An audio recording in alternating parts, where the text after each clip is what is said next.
선교란 무엇인가? 선교는 보내다라는 뜻입니다. 보내다. 보낸다는 게 선교죠. 근데 그 보낸다는 말, 거기에 그러한 보내는 사람이 있고, 보냄받은 사람이 있고, 누구에게 보냈느냐 하는 게 있고, 이러한 이 모든 것이 다 이렇게 딸려온다고 하는 것이죠. 그래서 하나님이 아들을 보냈고, 또 하나님과 성부와 성자가 성령을 보내시고, 또 성부와 성자와 성령께서 교회를 또 이 세상으로 이렇게 보내신다고 하는 것이, 이것이 이제 선교의 아주 이 가장 본래적인 그런 뜻이라고 하는 것이죠. 선교의 어휘를 이렇게 보면 라틴어 미토에서 보내다, 파견하다에서 유래했다고 하는 것입니다. 17세기 정도에 예수의 회원들이 이 카톨릭 교회 교인들이 아닌 사람들, 신교도들도 포함하는 것이죠. 에게 기독교 신앙을 전파하는 관점에서 선교라는 용어를 이제 처음으로 사용했다고 하는 것입니다. 선교라는 용어는 파송자, 또 파송자에 의해서 파송받은 개인, 단체, 선교사가 파송받은 지역의 사람들, 그리고 선교사가 부여받은 임무, 보낼 때 그냥 보낸 임무가 있잖아요. 그 임무를 줘서 이렇게 보낸다고 하는, 이것이 이런 것들을 전제하는 그런 용어라고 하는 것이죠. 그래서 파송자가 있고, 파송자에서 파송받은 개인이 있고, 단체가 있고, 선교사가 파송받은 지역의 사람들이 있고, 누구를 대상으로 보내느냐, 또 그가 부여받은 임무를 전제한다는 것이죠. 그래서 예수님은 다 이루셨다, 이렇게 임무를 다 이루시고, 또 그렇게 십자가에 달려서 그러한 다 이루셨다는 그런 외침을 외치셨고, 하나님께서 그를 이제 죽음에서 일으키셨다고 하는 것입니다. 선교의 기원, 그것은 하나님의 선교, 또 성경 전체에서 이제 선교가 기원하는 것이, 많은 사람들은 마태복음에서 28장 18절에서 20절, 또 너희는 가서 모든 족속으로 제자를 삼고 아버지와 아들과 성령의 이름으로 세례를 주고 내가 너에게 분부한 모든 것을 가르쳐 지키게 하라. 예수님이 명령했으니까 해야 돼, 이런 식으로 그렇게 마태복음 28장 18절에서 20절 지상 명령에서 시작하는데, 그게 아니라 성경 전체가 이 선교를 얘기하고 있다는 거죠. 그래서 하나님의 선교란, 하나님이 선교하시는 하나님이시라는 게 미셔너리 가시라고 하는 것이죠. 그래서 선교의 출발점은 그러한 창세기, 그래서 하나님이 창조하실 때부터 이제 선교가 하나님이 창조주라는 거죠. 이 창조주로부터 신묘막측한 존재로 우리를 만들어 주신 것에서부터 이제 선교가 출발한다고 하는 것이죠. 그래서 이러한 타락의 타락의 현실, 이런 것들도 아주 중요한 부분이라고 하는, 죄론, 그 다음에 회복, 이러한 것들을, 타락한 그러한 인류, 망가진 인류를 하나님이 또 그냥 내버려 두지 않고 다시금 찾아오시고 또 회복시켜 주신다고 하는 것이 이제 복음이라고 하는 것이죠. 그러기 위해서 또 아들이 그렇게 희생제물로, 화목제물로 그렇게 자신의 모든 것들을 다 내어주셨다고 하는 것이 그러한 성만찬에서 우리가 경험하는 것처럼 자기의 몸도 다 찢겨서 다 내어주고, 생명의 양식으로 내어주고, 또 이 갈증을 느끼는 인류를 위해서 참된 음료로 자기의 피를 다 흘려주셨다고 하는 것입니다. 그래서 이 선교는 이러면 창세기부터 출발한다고 하는 것이죠. 그래서 아브라함을 선택하고 부르심에서부터 선교는 출발합니다. 인간은 그렇게 타락의 길, 멸망의 길, 바벨탑을 쌓는 이러한 길로 치닫는 인류이지만, 하나님은 하나님의 일을 시작하는데, 하나님의 시작이 참 재밌습니다. 이렇게 아브라함을 이제 선택하시는 데서, 한 사람 부르는 데서 이렇게 하나님이 인류 구원의 역사를 시작한다는 거죠. 하나님이 아브라함을 선택하고 아브라함을 부르시는 일로 시작합니다. 그래서 이 두 단계의 구조를 가지고 있습니다. 복의 수여자가 되고 또 복의 중개자가 되는 것입니다. 복을 주시는 이유는 너 복 받고 너 혼자 잘 먹고 잘 살아라, 이게 아닙니다. 복의 중개자가 되는 것입니다. 너는 복의 통로가 될지니라. 그래서 이러한 아브라함의 선택과 부르심은 아브라함의 자손들을 통해서 계속 이어지게 되고, 마지막에는 아브라함의 씨로 오신 예수 그리스도를 통해서 이러한 이 부르심이 결국 클라이맥스에 이렇게 도달하게 되고, 그것이 그런 부르심의 뜻을 예수 그리스도께서 결국은 이루신다고 하는 것입니다. 그래서 선교와 윤리는 구분이 될 수 없습니다. 이거는 선교와 윤리는 항상 같이 간다고 하는 것입니다. 거룩한 백성으로 부르신 거죠. 하나님의 부르심 받은 백성은 그러한 구별된 삶으로 거룩한 백성으로 우리는 이제 부름 받은 것입니다. 윤리가, 선교와 윤리는 뗄래야 뗄 수 없다고 하는 것이죠. 그래서 제사장 나라와 민족으로 우리는 쇼윈도, 그러한 쇼윈도가 되는 거예요. 교회 공동체가 쇼윈도, 세상이 보는 공동체, 쇼윈도죠. 아, 하나님 나라를 보여주고 하나님 나라를 체험하고, 아, 하나님 나라가 저런 거구나, 이정표가 되는 거죠. 하나님 나라가 저런 것이구나 하는 것들을 보여주는 것이 이스라엘 백성이고, 그것이 또 교회 공동체라고 하는 것입니다. 그렇기 때문에 이제 제자의 삶으로서 우리가 너희는 그렇지 않을지니, 너희 가운데는 그렇지 않을지니, 세상의 지도자들은 막 권한을 행사하고 막 권력을 휘두르고 그렇지만 너희는 그렇지 않을지니, 너희 중에 가장 작은 자가 큰 자이고 그 말씀을 해주고, 나는 너희 가운데 섬기는 자로 왔다. 섬기는 자가 큰 자라고 하는 하나님 나라의 그러한 이 가치관을 이렇게 얘기해주고 있습니다. 그런데 교회에서 똑같아요. 세상과 똑같이 그냥 파워를 추구하고 권력 추구하고 명예를 추구하고 막 그냥 이러면은 이거는 하나님의 이 공동체가 될 수 없다고 하는 것이죠. 그래서 이 선교와 윤리, 구별된 삶, 거룩한 백성으로 우리를 이렇게 부르시고 또 훈련시켜 주시고 이렇게 준비시켜 주시고, 또 우리는 이러한 거룩한 백성의 모습을 또 보여줘야 된다고 하는 것이죠. 공동체, 그런 서로 주 안에서 하나가 되고 서로 사랑하고 하는 이러한 공동체의 모습을 우리가 또 보여줘야 된다고 하는 것입니다. 그래서 이스라엘의 선택과 부르심 마찬가지입니다. 그래서 출애굽기에서 이스라엘의 형성 및 사명, 그들의 정체성은 열방의 빛이 되는 것입니다. 출애굽기 19장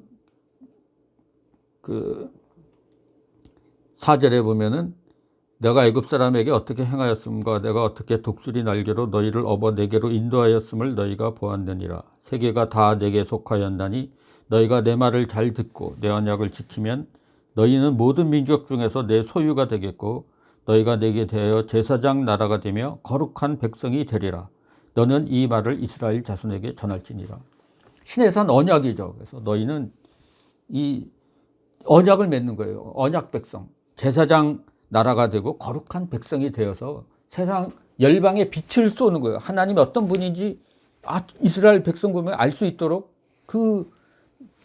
그러한 부르심을 받았다고 하는 것이죠. 그래서 이 이스라엘 백성의 선택과 마찬가지로 교회도 마찬가지예요. 선교를 위한 선택이라고 하는 것이죠. 그래서 뉴비긴의 이런 선택의 교리도 다수를 위한 소수를 선택했다는 거죠. 아브라함을 부를 때 그 아브라함 자체만을 위한 것이 아니라 하나님은 열방을 생각하면서 한 사람 부른 거예요. 그 소수를 부른 겁니다. 오늘도 마찬가지죠. 이 열방을 이렇게 빛이 되고 열방을 구원하시는 이런 계획을 가지고 소수 교회를 불렀는데, 교회가 그 사명을 외면하고 그 열방의 빛이 되는 사명을 외면할 때 하나님께서 그 교회는 그 교회로서의 그런 본질을 잃어버린 이 교회가 되고, 그것이 또 역할을 상실하게 되고, 이것이 오늘 교회 위기로 이렇게 놓여지게 됐다고 하는 것이죠. 그래서 예수 그리스도께서는 이러한 이스라엘의 그런 콜링을 또 이렇게 다 완수하신 그런 분이 바로 예수 그리스도의 고난의 종으로서의 그런 오셔서 고난의 종으로서의 그런 정체성을 가지시고 고난을 또 감당하시고, 이 고난 받으신 것이 또 자기의 죄로 인한 것이 아니라 이러한 열방의 구원을 위해서 이러한 고난을 또 이렇게 받으시고 또 화목 제물이 되고 속죄 제물이 되고 하는 이러한 고난의 종으로 오셔서 주어진 소명을 다 이루셨다고 하는 것입니다. 예수 그리스도의 성육신과 삶, 죽음과 부활, 그리고 승천, 이것이 클라이막스입니다. 선교의 클라이막스. 하나님께서 하시는 일의 가장 클라이막스, 그것이 십자가와 부활에서 거기서 결정적으로 하나님의 그러한 이 회복 역사가 거기에서 이루어졌다고 하는 것입니다. 그래서 교회가 형성이 되고 이제 교회에 이제 사명이 주어지게 되는데 그 역할과 정체성은 그 다수를 위한 소수, 이스라엘을 부르심과 마찬가지로 다수를 위한 소수라고 하는 것입니다. 그래서 이제 종말의 이제 완성을 향해서 이제 나아가고 있습니다.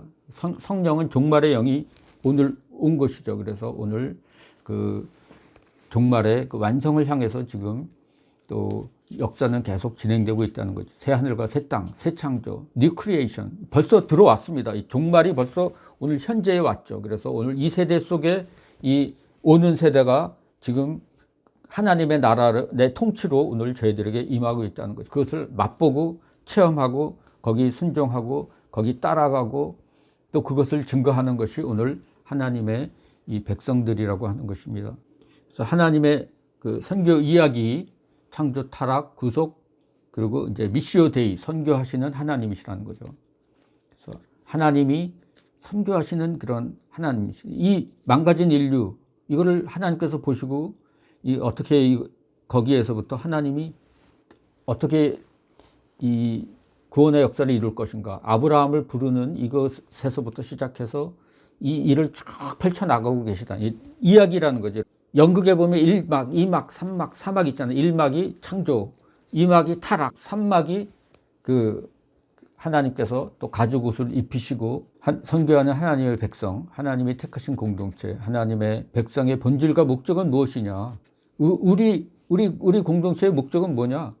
하나님의 백성을 통한 하나님의 선교 이야기라고 하는 것입니다. 이렇게 타락한 이 백성, 바벨탑을 쌓고 그냥 자기 문명을 쌓고 하나님을 외면한 채 뭔가 할 수 있다고 지금도 계속해서 이렇게 그 다른 막질하는 이러한 인류, 여기에 대해서 하나님은 그 하나님의 백성을 부르시고 또 그들을 훈련시키시고 또 그들을 통해서 또 하나님의 역사를 이루어 나아가시고 또 마지막에는 그 아들을 또 이러한 가운데서 보내주셔서 이 모든 일들을 또 완성하시고 이러한 놀라운 일을 행하셨다. 이게 기쁜 소식이라는 겁니다. 이게 좋은 소식이라는 거죠. 이게 인류를 위한 좋은 소식이 된다는 거죠. 그래서 하나님이 창조하셨다는 것도 좋은 소식이고 하나님이 우리를 이렇게 신묘막측한 존재로 만드셨다는 것도 좋은 소식이고 또 나쁜 소식도 있죠. 그런데 아까도 얘기했지만 이렇게 죄에 이렇게 쉽게 떨어지고 죄의 유혹에 쉽게 넘어가는 이러한 연약한 이러한 그 죄성을 가진 인간이라고 하는 것. 그렇지만 하나님이 그러한 죄를 가진 인간 정말 저주받아 심판받아 마땅하고 그렇게 그 죽은 후에도 이렇게 심판받아 마땅한 그런 인간인데 그러한 인간들을 위해서 이렇게 구원의 역사를 베풀어 주셨다고 하는 것입니다. 그래서 그러한 교회의 형성과 사명, 그러한 사람들을 또 그러한 인간들을 또 이제 불러 모아서 이제 이스라엘 백성들을 또 부르신 것 같이 소수들을 불러서 또 하나님이 그러한 또 사명을 이제 감당하게 하셨다고 하는 거죠. 교회의 형성 및 사명. 그래서 이 교회의 본질은 이 세상에서 이렇게 부르심 받고 파송받은 제자들의 그 공동체가 교회라고 하는 것입니다. 그래서 그들은 그 역할은 뭐냐? 이스라엘에 주어진 역할과 똑같아요. 정체성은 뭐냐? 열방의 빛이 되는 것입니다. 그래서 이게 본질인데 이거를 놓쳤기 때문에 이걸 회복하자는 것이 이제 선교적 교회론이라고 하는 것입니다. 그래서 성경의 이야기는 내러티브입니다. 드라마. 그래서 세계관은 이야기이다. 그래서 당신의 세계관은 뭡니까? 아까 얘기했죠. 전제를 가지고 사는데 어떤 이야기 속에 사느냐? 나는 하나님이 창조했는데 인간이 이렇게 타락했는데 하나님이 이러한 찾아오셔서 다시금 또 외아들 보내주시고 구원의 일을 이루셔서 이렇게 회복시키시고 이렇게 완성으로 향하는 이 세상 속에서 나는 지금 살아가고 있는 것입니다. 그러면 그것이 이제 우리의 세계관이 되는 것이죠. 오늘날에는 옛날에는 이제 선교의 성경적 기초를 가르쳤어요. 그래서 선교를 왜 해야 되냐? 성경에서 선교하라 그랬으니까는 선교해야 돼, 막 전도해야 돼 이런 식으로 이렇게 당위적으로 가르쳤는데 최근에 와서는 선교적 해석학, 이 성경 자체가 이 선교의 책이라고 하는 것입니다. 선교를 위해서 쓰여지고 선교를 기록한 책이 바로 이 성경이라고 하는 것이죠.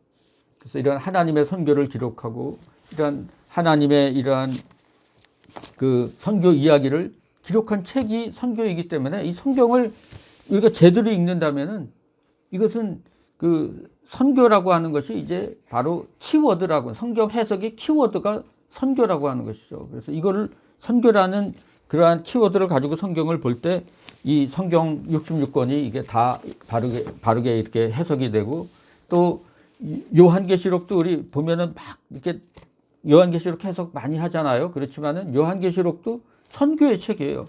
그 당시에 그렇게 네로 압정하에서 막 핍박당하고 하는 상황이지만은 포기하지 말고 낙심하지 말고 어린 양을 따라가는 이러한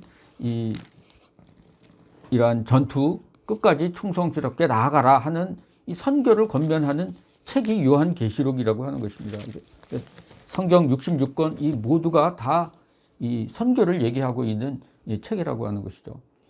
이 선교라고 하는 것은 본질에 해당되는, 가장 본질에 해당되는 거죠. 복음이 뭐냐, 또 하나님이 누구시냐, 또 삼위일체 하나님이 어떻게 역사하시느냐, 또 오늘 교회가 뭐냐, 이게 다 선교라고 하는 것입니다. 이거 놓쳤기 때문에 오늘 이 교회가 이러한 지금 엄청난 그 위기 상황에 놓여 있다고 하는 것입니다. 그래서 오늘 이 대안으로 이제 선교적 교회론이 이렇게 막 나오고 있기 때문에 이러한 시간들을 통해서 선교 잘 준비하시고, 또 우리가 아까도 얘기했지만 사울의 갑옷을 입고 비틀비틀할 필요가 없습니다. 하나님이 나에게 주신 은사와 돌팔매 그거 잘 써서 나에게 주신 일을 맡기면 주님께서 칭찬해 주시는 것이, 너 왜 그냥 24시간 근무해야 되는데 이렇게 잠만 자고 뭐 그렇게 게을렀어, 그렇게 하시는 그런 분이 아니십니다. 주님은 충분히 우리의 연약한 질그릇됨을 또 이렇게 아시고,